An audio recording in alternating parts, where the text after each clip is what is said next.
संजय गुप्ता जी, लखनऊ से। राधे राधे महाराज। राधा वल्लभ शेरविंश महाराज जी, राधे राधे। महाराज जी, ईश्वर की सच्ची भक्ति में लगे व्यक्ति को बुरा भला कहने वालों के साथ क्या बुरा होता है और उनके साथ हमारा क्या व्यवहार होना चाहिए? वैसे हमें लगता है कि जब हम भगवान के मार्ग में चलते हैं तो उसमें ट्रेनिंग यही दी जाती है। अब ट्रेनिंग ना लिए हो अपने घर में, वो आर्मी का जवान अपने को मानता हो तो बात अलग है, लेकिन जैसे आर्मी के जवान की ट्रेनिंग होती है, ऐसे भगवत पार्षद की ट्रेनिंग होती है कि यदि तुम्हें कोई गाली दे तो तुम उसका मंगल मनाओ, यदि तुम्हारा कोई अपमान करे तो तुम उसका सम्मान करो, यदि तुम्हारा कोई बुरा करना चाहे तो तुम उसका भला करो, तभी तुम में और उसमें अंतर होगा।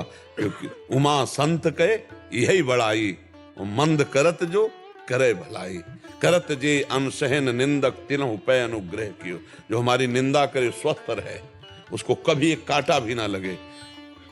ये परमार्थ, ये भक्ति मार्ग, इसमें हमको एक चाटा तुम मारोगे तो हम यही कहेंगे भगवान तुम्हारी बुद्धि को शुद्ध करे, तुम्हारे जीवन मंगलमय हो। महाराज के दरबार से जुड़ा हुआ हूँ पिछले 15 साल से। हर बृहस्पतिवार वहाँ सेवा करता हूँ।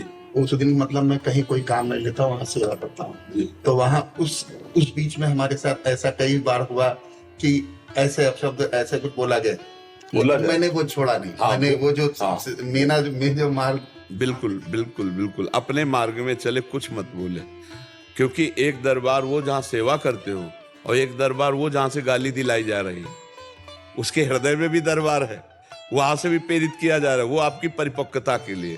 भगवत पार्षद को ये बात ध्यान रखना चाहिए कि सम्मान निरादर आदर ही, निरादर और आदर में समान भाव, निंदा स्तुति में समान भाव, शत्रु मित्र में समान भाव, तभी वो परम लाभ प्राप्त कर पाता है। तो इसलिए हमको विरोध नहीं करना। मान लो बेमतलब बिल्कुल झूठा बोल रहा है, आपको चुपचाप मुस्कुराते हुए जाला कि प्रभु आप चाहे जितना कटुआ चलो परीक्षा लो, हम आपकी शरण में, हम कुछ नहीं बोलने वाले, चुपचाप निकल गए। अच्छा, लौट के अगर भिड़ गए तो तुम में उसमें अंतर क्या रहा? तो इसलिए सहना तो पड़े। और अगर कह दे कि निंदा ना हो तो होगी निंदा, क्योंकि मार्ग ऐसा है। भगवत मार्ग में अगर 1000 लोग आपको नमस्कार करेंगे आपके कार्य को, तो 10-5 लोग तो ऐसे होंगे ही जो आपको गाली देंगे, पक्का गाली दे, आपको सहना पड़ेगा।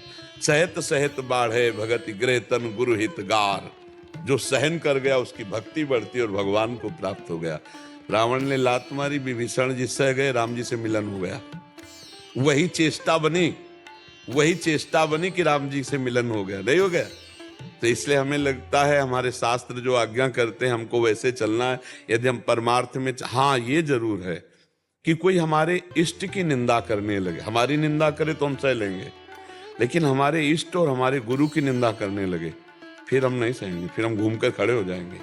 अपनी निंदा हम सुन सकते हैं, लेकिन अपने राष्ट्र की हानि, अपने गुरु की निंदा, अपने इष्ट की, ये बात नहीं सुन पाएंगे। ये जरूर छोड़ा हो, फिर इसमें कायरता प्रतीत होती है कि हमारे कोई इष्ट की, हमारे गुरु की निंदा कर रहा है, हम सुन के नहीं, फिर हम लौट पड़ेंगे।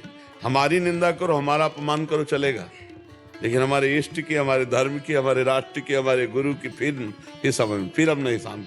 फिर जीवन क्या, फिर तो या तो दम नहीं है तो कान में उंगली डाली और भाग पड़े। तो इष्ट की अपमान वृत्ति, आराध्य देव या गुरुदेव की, ये तो नहीं सहन करना चाहिए, लेकिन अपनी अपमान वृत्ति को सह लेना चाहिए। संजय वालिया जी।